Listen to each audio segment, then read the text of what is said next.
Assalamualaikum warahmatullahi wabarakatuh.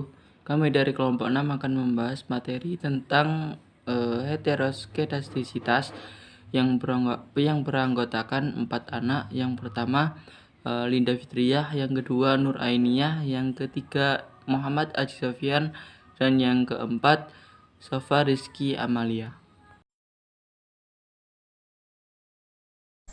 Pengertian heteroskedastisitas. Homogenitas varian atau varian konstan ini dikenal sebagai homokedastisitas. Ada kasus di mana seluruh faktor gangguan tidak memiliki varian yang sama atau varian tidak konstan. Kondisi varian near konstan atau varian near homogen ini disebut heteroskedastisitas. Jadi U adalah heteroskedastisitas bila varian U tidak sama dengan sigma I kuadrat atau suatu nilai konstan, tapi varian UI sama dengan sigma I kuadrat atau suatu nilai yang bervariasi. Sifat dan konsekuensi dari heteroskedastisitas. Dalam kenyataannya, seringkali varian variabel gangguan adalah tidak konstan atau disebut dengan heteroskedastisitas. Tidak adanya heteroskedastisitas dapat dinyatakan sebagai berikut, yaitu ketika E sama dengan sigma kuadrat I sama dengan 1, 2, dan seterusnya. Adanya heteroskedastisitas ini dapat dinyatakan sebagai berikut, yaitu ketika E sama dengan sigma I kuadrat. Y1 sama dengan beta 0 ditambah beta 1 dikali XI ditambah EI. Bila persamaan tersebut mengandung masalah heteroskedastisitas, tetapi kita masih mempertahankan asumsi OLS yang lain, atau dengan kata lain asumsi OLS yang lain terpenuhi, maka jika kita tetap menggunakan metode OLS, estimasi dari beta 1 sebagai berikut. Beta 1 sama dengan sigma XI YI dibagi sigma XI kuadrat. Dalam persamaan tersebut, estimator beta 1 adalah bersifat linier dan tidak bias. Namun, bila varian mengandung unsur heteroskedastisitas, maka variannya sebagai berikut. Varian beta 1 sama dengan sigma EI kuadrat dikali sigma I kuadrat dibagi sigma XI kuadrat pangkat 2. Sementara itu, varian OLS tanpa masalah heteroskedastisitas sebagai berikut. Varian beta 1 sama dengan sigma kuadrat dibagi sigma XI kuadrat. Dengan demikian, adanya heteroskedastisitas menyebabkan estimator beta 1 tidak lagi mempunyai varian minimum jika kita menggunakan metode OLS. Oleh karena itu, estimator beta 1 yang didapatkan akan mempunyai karakteristik sebagai berikut. Yang pertama, estimator metode OLS masih tidak bias. Yang kedua, estimator metode OLS masih linier. Yang ketiga, estimator metode OLS tidak lagi mempunyai varian yang minimum. Jika tetap menggunakan metode OLS, maka konsekuensinya sebagai berikut. Yang pertama, jika varian tidak minimum, maka menyebabkan perhitungan standar error atau metode OLS tidak lagi bisa dipercaya kebenarannya. Yang kedua, akibat nomor 1 tersebut, maka interval estimati maupun uji hipotesis yang didasarkan pada distribusi T maupun F tidak lagi bisa dipercaya untuk evaluasi hasil regresi.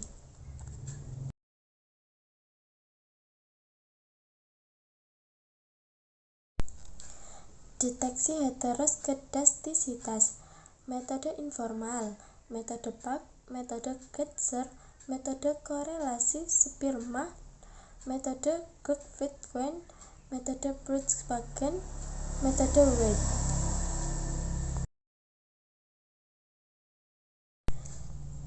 Metode informal. Cara yang paling cepat dan dapat digunakan untuk menguji masalah heteroskedastisitas adalah dengan mendeteksi pola residual melalui sebuah grafik. Jika residual mempunyai varian yang sama, maka kita tidak mempunyai pola yang pasti. Dari residual sebaliknya, jika residual mempunyai sifat heteroskedastisitas, residual ini akan menunjukkan pola tertentu. 2. Metode Park. Menurut Park, varian variabel gangguan yang tidak konsta atau masalah heteroskedastisitas muncul karena residual ini tergantung dari variabel independen yang ada di dalam model. Menurutnya, bentuk fungsi variabel gangguan adalah sebagai berikut, yaitu sigma I2 sama dengan sigma 2 XI beta EUI, di mana E sama dengan 2718 dalam bentuk transformasi logaritma persamaan tersebut dapat ditulis sebagai berikut, yaitu in sigma I kuadrat sama dengan in sigma kuadrat ditambah beta in XI ditambah variabel I. Apabila varian variabel gangguan sigma I kuadrat populasi tidak diketahui, maka Park menyarankan menggunakan residual dari hasil regresi dengan menggunakan persamaan sebagai berikut, yaitu in E1 kuadrat sama dengan in sigma kuadrat ditambah beta in XI ditambah variabel I. Prosedur uji Park adalah sebagai berikut. Yang pertama, melakukan regresi terhadap model yang ada dengan metode OLS dan kemudian mendapatkan residualnya. Yang kedua, melakukan regresi terhadap residual kuadrat. Yang ketiga, jika nilai statistik T dihitung lebih kecil dari nilai kritis tabel T, maka tidak ada masalah heteroskedastisitas, dan jika sebaliknya maka mengandung masalah heteroskedastisitas. Yang ketiga yaitu metode Glitzer. Glitzer mengatakan bahwa varian variabel gangguan nilainya tergantung dari variabel yang independen yang ada di dalam model. Glitzer menyarankan untuk melakukan regresi nilai absolut residual dengan variabel independennya. Metode Park dan Glitzer merupakan metode sederhana dan mudah dilakukan. Namun, kedua model mengandung kelemahan, yakni berkaitan dengan masalah residual VI. Residual VI ini kemungkinan tidak memenuhi asumsi metode OLS. Oleh karena itu, kemudian muncullah beberapa metode deteksi masalah heteroskedastisitas. Walaupun kedua model ini mengandung kelemahan, namun tetap bisa menggunakan kedua model tersebut untuk menguji heteroskedastisitas. Yang keempat yaitu metode korelasi Spearman.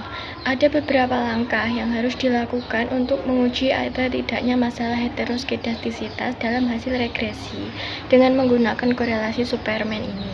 Yang pertama yaitu melakukan regresi persamaan YI sama dengan beta 0 ditambah beta IXI ditambah EI dan kemudian akan mendapatkan nilai residualnya. Yang kedua yaitu cari nilai absolut residual dan kemudian di ranking dari nilai yang paling besar ataupun di ranking dari nilai yang paling kecil. Lakukan hal yang sama untuk variabel independen X. Setelah keduanya di ranking, maka selanjutnya adalah mencari korelasi Spearman seperti persamaan RS sama dengan 1 dikurangi 6 dalam kurung sigma D pangkat 2I per N dalam kurung N pangkat 2 min 1. Yang keempat, diasumsikan bahwa koefisien korelasi dari rank populasi PS adalah 0 dan N lebih besar dari 8. Signifikan dari sampel rank korelasi Spearman RS dapat diuji dengan menggunakan uji T. Nilai statistik T dapat dicari dengan menggunakan formula sebagai berikut, yaitu T sama dengan RS akar N min 2 per akar 1 min R pangkat 2S. Yang keempat yaitu jika nilai T dihitung lebih besar dari nilai kritis tabel T, maka kita bisa menyimpulkan bahwa regresi mengandung masalah heteroskedastisitas dan sebaliknya, maka tidak ada heteroskedastisitas.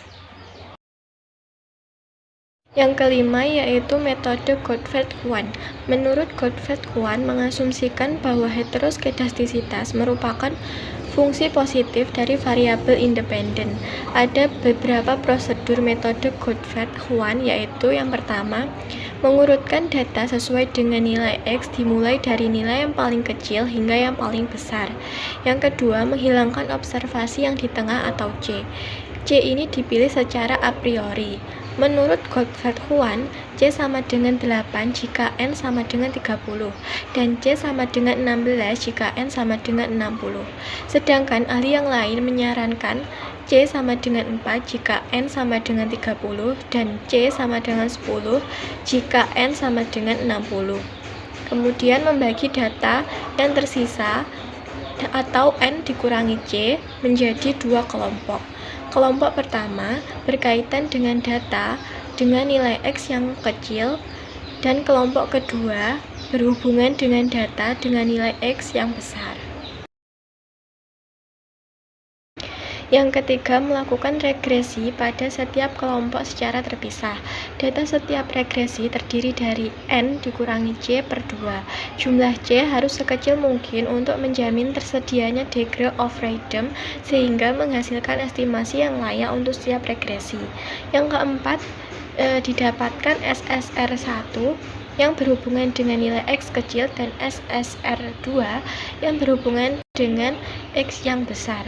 Kemudian yang kelima, menghitung nilai rasio seperti rumus tersebut.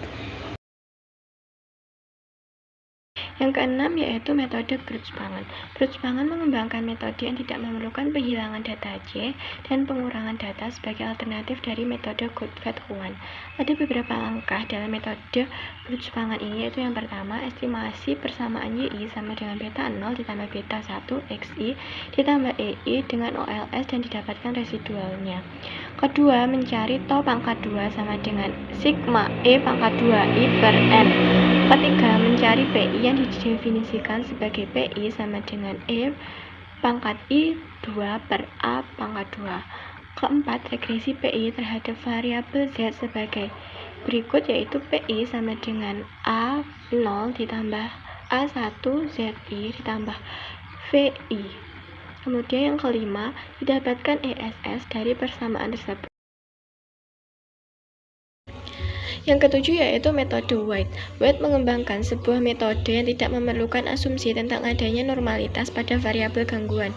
Ada beberapa langkah dalam uji metode White ini, yaitu pertama, estimasi persamaan YI sama dengan beta 0 ditambah beta 1 X1I ditambah beta 2 X2I ditambah EI dan didapatkan residualnya. Yang kedua, lakukan regresi pada persamaan yang biasa disebut dengan regresi auxiliary. Ada dua regresi auxiliary, yaitu yang pertama regresi auxiliary tanpa perkalian antar variabel independen, dan yang kedua regresi auxiliary dengan perkalian antar variabel independen. Yang ketiga yaitu hipotesis 0 pada uji ini adalah tidak ada heteroskedastisitas.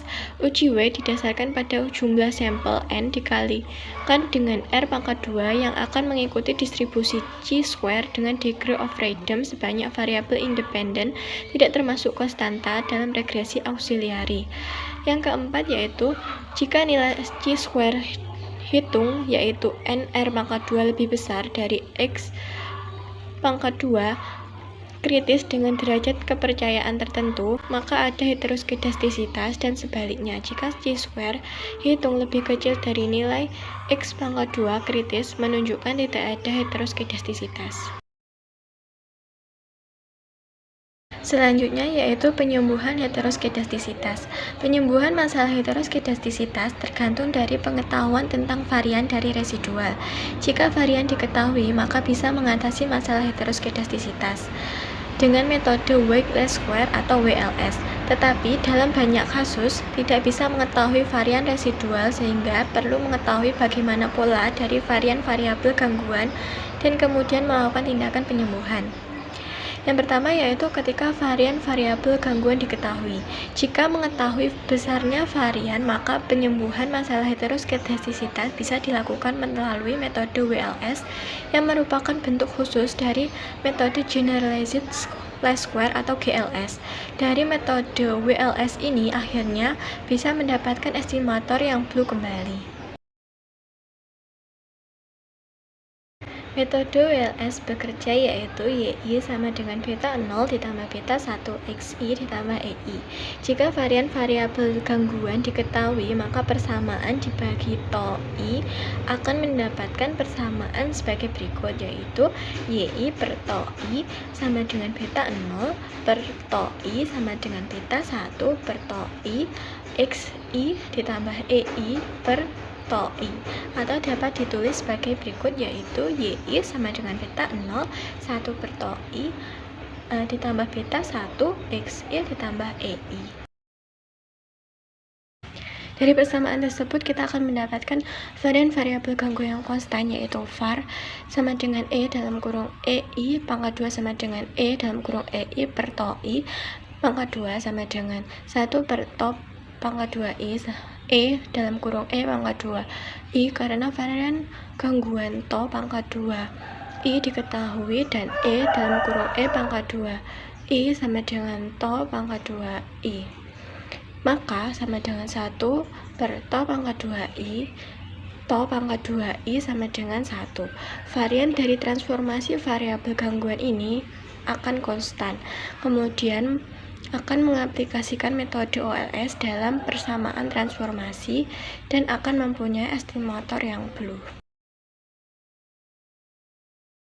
Yang kedua yaitu ketika varian variabel gangguan tidak diketahui. Ada beberapa metode yang dapat digunakan untuk menyembuhkan masalah heteroskedastisitas ini. Yang pertama yaitu melalui metode White, kemudian yang kedua mengetahui pola heteroskedastisitas.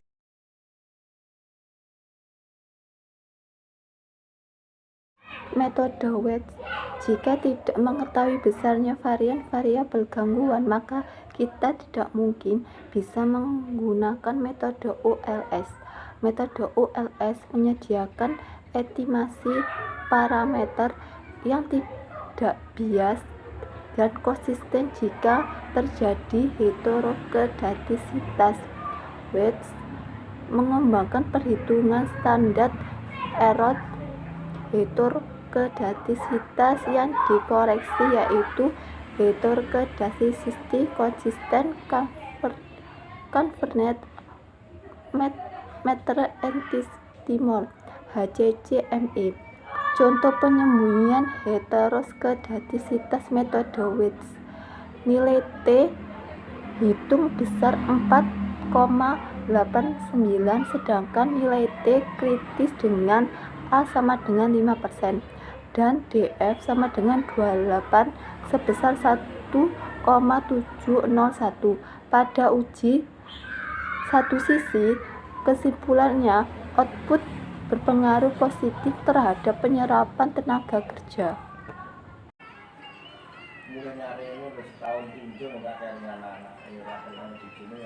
Metode OLS Departemen Variable X, Method Least Squares, Variable Concatenate Standard Error, T Statistic Probability, C 12258.69 18957.24 0.646650 0.5231 X 2.60E05 3.18E06 8.167009 0.0000 R squared 0.704330 adjusted R squared 0.693770 log lil hots min 378.4646 Durbin Wetzonstek 1.3092101 Main Departemen VAR 11864.5.9 S.D Departemen VAR 136.519.1 F Statistik 66.70004 Prop F Statistik 0.00000 Metode heterogeneity Konsinyat Konferense Maastricht Timor HCCME Departemen Variabel X Method Leastis Saquet Wetting Heteroscedastic Konkinyat Standard Errors dan Convenience Variabel Convenience Standard Error T Statistik Probability C 122.5.0.74758.0.4376 X 2.60E05 5.31E 06 4.890965 0.0000 R Resecurats 0.704330 Adjutat R Securats 0.93770 Lot Lik Elhot min 378.4646 Durbin Wetzonstat 1.3092201 Men Departemen VAR 11864.5.9 SID Departemen VAR 1363191 F Statistik 6617004 Probability F Statistik 0.00000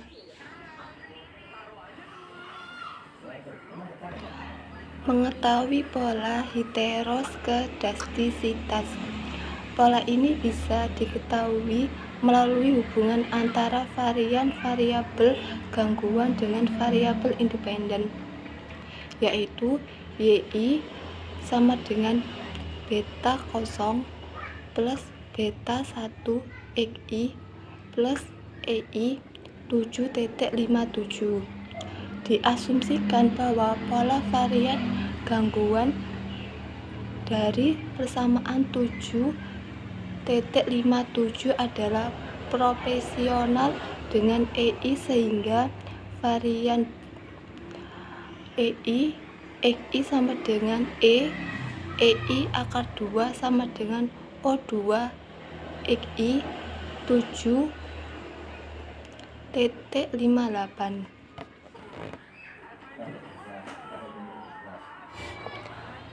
Untuk menghilangkan permasalahan heteroskedastisitas jika variabel gangguan proporsional dengan variabel independen XI, kita dapat melakukan transformasi persamaan 7.57 dengan membagi akar XI sehingga akan menghasilkan persamaan sebagai berikut. YI dibagi akar XI sama dengan beta 0 dibagi akar XI plus beta 1 dibagi akar XI plus EI dibagi dengan akar XI. YI dibagi dengan akar XI sama dengan beta 0 1 dibagi akar XI plus beta 1 akar XI plus FI, di mana FI EI dibagi akar XI 7,59.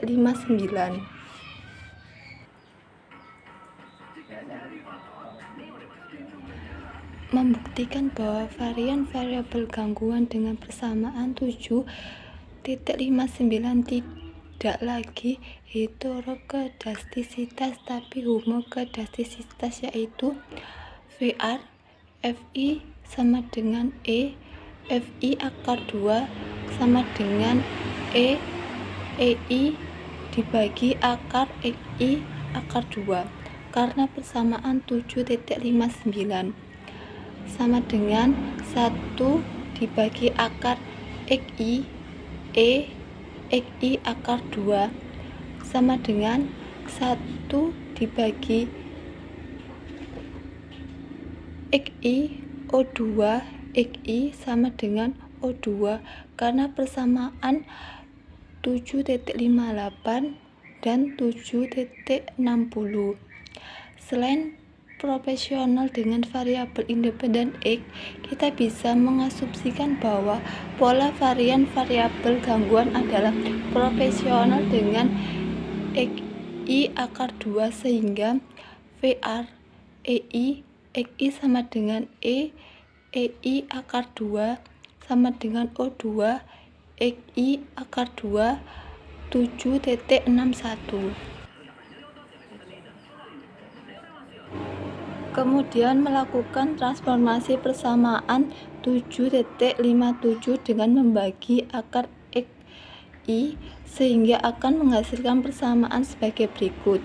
YI dibagi XI sama dengan beta 0 dibagi XI plus beta 1 dibagi XI, XI plus EI dibagi XI sama dengan beta 0 dibagi XI plus beta 1 plus FI 7,62, membuktikan bahwa varian variabel gangguan persamaan 7,62 sekarang bersifat homokedastisitas, yaitu VR FI sama dengan E, FI akar 2 sama dengan E, EI plus akar EI akar 2 sama dengan 1 EI akar 2 E, EI akar 2 sama dengan 1 XI 02 XI sama dengan O2, karena persamaan 7,61 dan 7,63.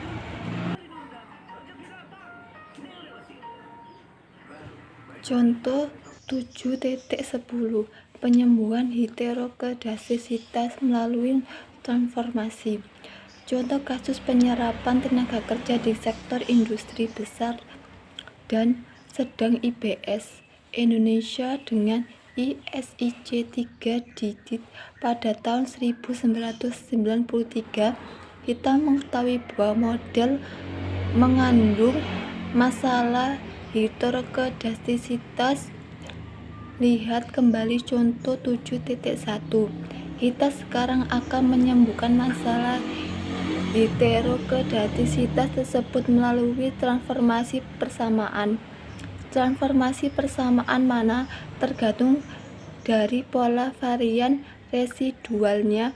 Jika kita part residual, maka varian residual polanya proporsional terhadap output X, sehingga kita bisa melakukan transformasi sebagaimana persamaan 7,59. Hasil regresi transformasi persamaan untuk menghilangkan masalah heterokedastisitas dapat dilihat dalam persamaan 7,64, sedangkan hasil regresi awalnya pada persamaan 7,11. Koefisien atau slope dalam keduanya persamaan relatif sama. Apakah model transformasi ini sudah terbebas terhadap masalah heterokedastisitas? Maka kita akan melakukan uji dengan uji Wechsler, Chi Sakure hitung lebih kecil dari nilai kritis Chi Sakure dilihat dari besarnya nilai probabilitas sehingga tidak signifikan dilihat tabel 7.6. Dengan demikian model sudah terbebas dari masalah heterokedastisitas. Selanjutnya, hasil regresi awal bisa kita dapatkan dengan menggali persamaan 7.64 dengan akar XI. YI sama dengan 12258,69 plus 0,00026 XI 7.11. SE 18957,24 0,000032. R akar 2 sama dengan 0,7043. YI dibagi akar XI sama dengan 7433,604. 1 dibagi akar XI plus 0,00000271 akar XI 7.64. SE 5189,123 0,00000326. R akar 2 sama dengan 0,2789895. Tabel 7.6 uji Witse heteroskedasticity teks. F statistik 0,849657. OBSR Sakure 3,590273.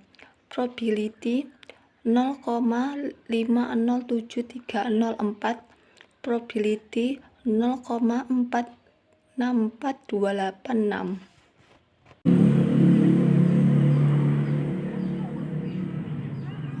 Mungkin itu saja yang bisa kami sampaikan. Semoga materi yang kita sampaikan tadi dapat bermanfaat. Dan mungkin bila ada kesalahan kata dari kelompok kami minta maaf yang sebesar-besarnya. Sekian, wassalamualaikum warahmatullahi wabarakatuh.